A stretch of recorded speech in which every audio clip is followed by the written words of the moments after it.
you also host a podcast called Lessons from a Kidpreneur.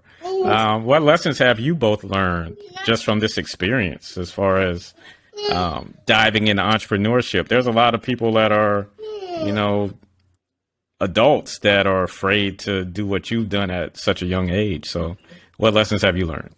I've learned a lot of lessons. Definitely, like, you gotta, keep it up. Never, of course, never just give up. And also a lot of lessons on like advertising, budgeting, and all that stuff. And also just marketing.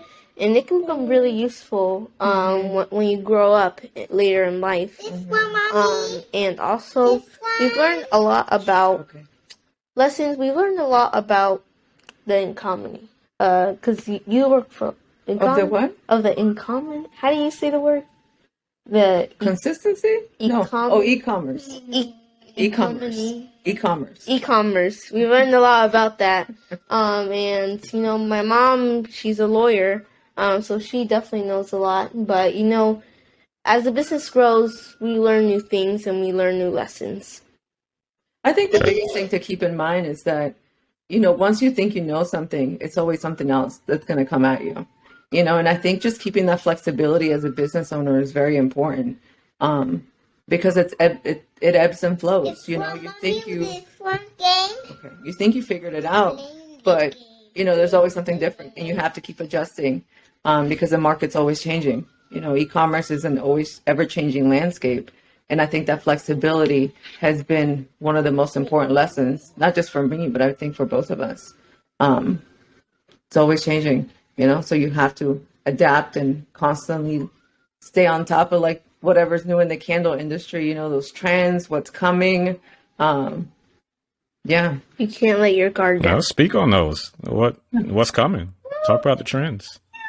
Because the trends have been different as it goes, and you always have to be. You can never let your guard down, because when you let your guard down, something new is going to come at you at the speed of a speeding train.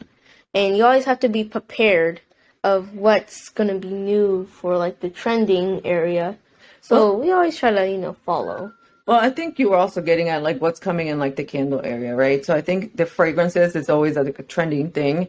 So we have to know what's coming and what are people ready for in the market. So, for example, right now, people are ready to incorporate, honestly, I can't remember the statistics, but a large percentage of people are ready to stay, at home when it comes to working, or have that flexibility.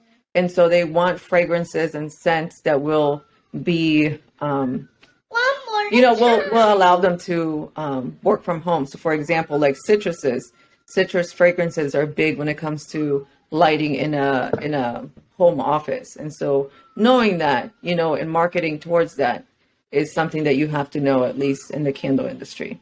Or, for example, people want to feel, want to incorporate like mindfulness. And so a lot of mixed fragrances with lavender or like rose is also very good for mindfulness. So just kind of knowing the trends and how to market them is important. And it's always changing with whatever's going on in the world.